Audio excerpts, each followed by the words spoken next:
Welcome back to my channel. My name is Prajakta and my NEET 2024 score was 700. Now, moving on to this video is how do we score maximum marks like 316 biology. उसके लिए 11th bio कैसे पढ़े in just 5 days. So I have like 2 tips and 4 steps which I believe will help you guys to achieve the target. ठीक है, तो step पे आते हैं और बीच बीच में tips आएंगे. So पहला step है is to learn the chapter from some teacher, whether it's your coaching or somewhere, and read the chapter at least once. This should be a foundation before revising the whole 11th biology chapter. So learn the whole chapter and then after you have learned the chapter step 1 start होता है जिसमें सबसे ज़्यादा time लगा के तुम्हें पढ़ना है एंड वो chapter line by line NCERT से. ठीक है, and second step would be after completion of each page you will revise it to yourself और explain it to yourself and talk about actively recalling whatever you have read because वो help करेगा कि तुम्हारे brain में whatever the pattern of the chapter is to better understand it और फिर जो भी पैटर्न इस चैप्टर का वो समझ में आ जाएगा and you will have it in your memory for longer time. And then before moving on to the step 3, first tip would be don't rush into making notes. Don't make notes. Why? Because NEET में questions वैसे ही आते हैं directly NCERT से line उठा के. So if अगर तुम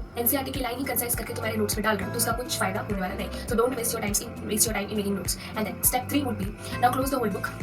And revise the whole chapter, actively recall whatever you have read and explain it to anybody जितना याद आता है उतना. And after that open the book and highlight the parts which you have missed or which you have mistaken. Like for example अगर phyto hormones में तुमने cytokinin का function जिबर्लिन को दे दिया है तो फिर उस फंक्शन को हाईलाइट कर दो. So don't read the chapter again but the next time you read it you will see only the highlights and you won't open the whole chapter while reading it. And then tip 2 would be whatever mistake you will be doing in your mock test and everything, and also the previous year question which you will encounter, at least 10 to 15 previous year question और जो mistake वाले question है वो सारे mark होने चाहिए in your NCERT. So that's how you know which line has which importance and which diagram also has which importance. Thank you. Best of luck.